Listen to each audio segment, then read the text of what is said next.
Scarlet Nexus is a 2021 JRPG published by Bandai Namco in a gambit to show the world they can do more than ride the coattails of Pac-Man and publish anime fighters with varying degrees of quality. It's the kind of game that gets revealed with all the other AAA hard hitters during a publisher's presentation. It doesn't garner the same excitement, mind you, but it's the kind of thing that when you watch it get shown off for the first time with friends, a bunch of you go, "Oh man, that looks cool, I might get that," but never actually do. The thing is with Scarlet Nexus, people actually did buy this game, and people actually did enjoy it.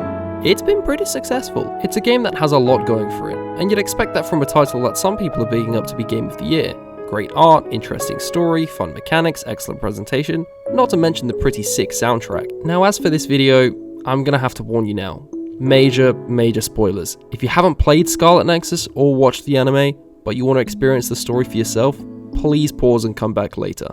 So anyways, I played 24 hours of this game during my initial playthrough, and lord above, I fucking hated it.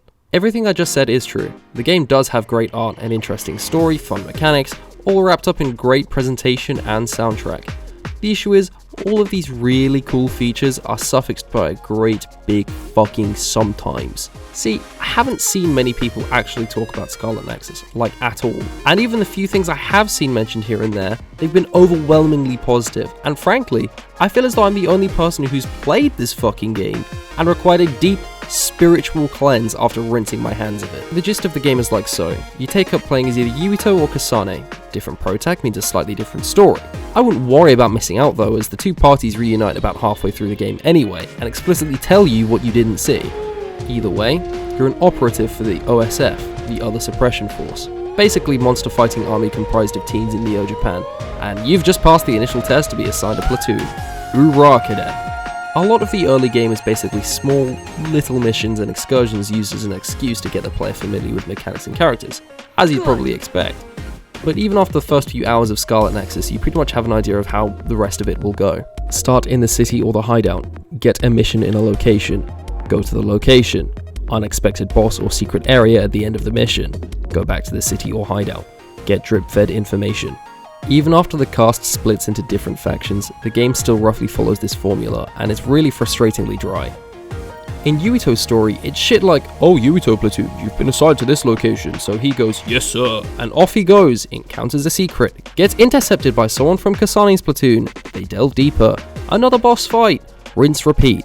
And even when he's making his own decisions on where he and his platoon go, there's always this, "Oh, you'll be branded as a traitor if you do this, Yuito. Oh god, you'll be a big traitor and shit." And lo and behold, there's no fucking impact to anything he does, despite it being directly against what the government's orders are. Like, where are the consequences of his actions here? One thing I found so fucking irritating with Yuito's story specifically is how little information you actually have for a good chunk of the mid-game. Around chapter 4, Yuito discovers that Kasane has killed his father, and he's like, "OMG, why?" And never mind the fact that he doesn't seem entirely too distressed about the fact the girl before him murdered his dad, we don't actually get to hear the truth of what happened here until like chapter fucking 9.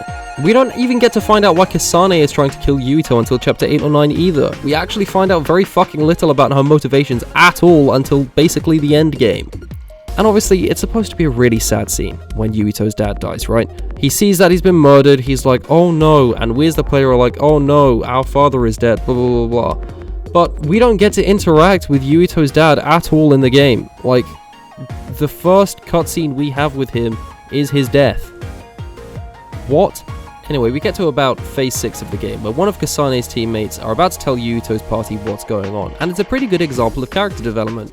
But in another pretty terrible example of character development, i.e. really out of fucking character, another one of Kasane's platoon just stops them. For what? And I don't think I would be so frustrated about the story if it wasn't for the fact that the presentation of it is hot ass for 75% of the game.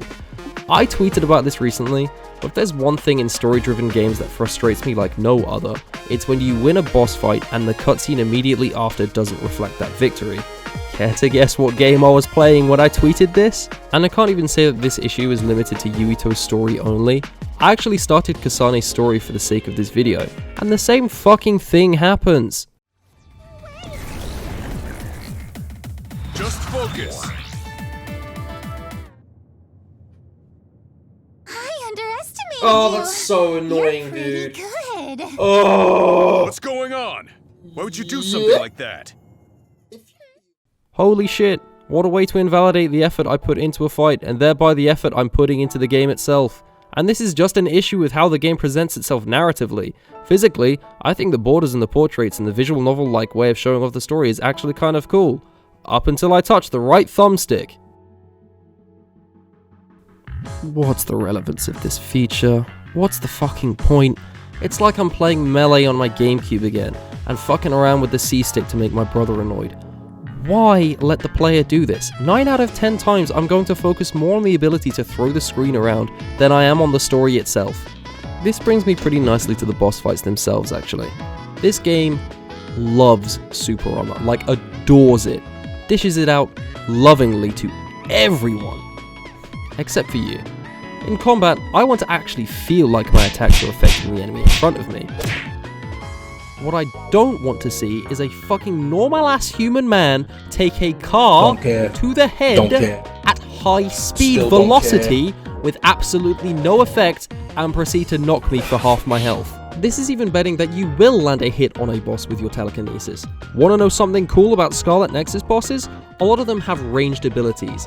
I would say the majority of them do actually, and you best believe they will run to the other end of the arena, throw 2 objects at you, maybe hit you for a good chunk of health, and then when you finally catch up, immediately flee back to the other side again. The absolute worst offender for this is the Nagi Carmen fight, and he's a character I'll come back to anyways, but the guy's ability is to control wind, okay? Cool. So what he does in both fights is literally avoid every single projectile you throw at him, then fire a bunch of wind projectiles at you. You catch up to him, tag him a couple of times, then he either runs to the other end of the stage while you have to choose between chasing him or tagging him again, or he fogs up the stage and immediately teleports to the other side. Now Nagi himself is an interesting character. Yubito's friend, went through cadet training together, on the same platoon. It's tragic that you end up having to fight him. Is what I would say if I felt literally any connection to him at all. See, Nagi is part of the character genre called You're Supposed to Give a Shit. Let me explain. Nagi and Naomi are characters in Scarlet Nexus, right?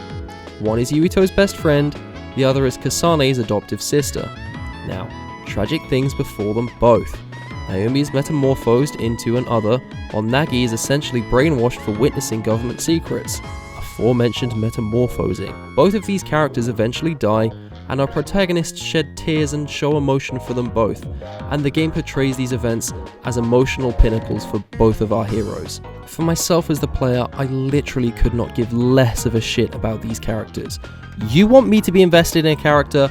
Let me play as them, or let them be a party member. Let the player get used to them being there, instead of fucking side characters that don't play any active role in gameplay. You want an example on how to do this right? Persona 3, you know who I'm talking about. It feels like I'm nitpicking a lot here, and maybe I am, but this script has been written as I've played through Scarlet Nexus. These have been my genuine thoughts as I've gone through the story. It's really miserable because there's a lot to enjoy in this game all the same. The art and music is so good, and the combat against mini-bosses or normal spawning enemies feels really fluid as you flesh out the skill tree. Do I think Scarlet Nexus is a bad game? No. Do I think it's a good one? Game of the year even? Absolutely the fuck not. There's a lot to appreciate here if you turn your brain off and just want to head empty, no thoughts the experience. But honestly, if you're looking for something story-rich that'll leave you walking away, wondering what to do now that you've completed the game, I really don't think you're going to find that here. Thanks for watching as ever guys. Video production is slow as shit right now because I'm into the last month of university, but my next video is one that I've a lot of hope for and I really am looking forward to telling you guys about it. I'll see you in the next one. Take care of yourselves.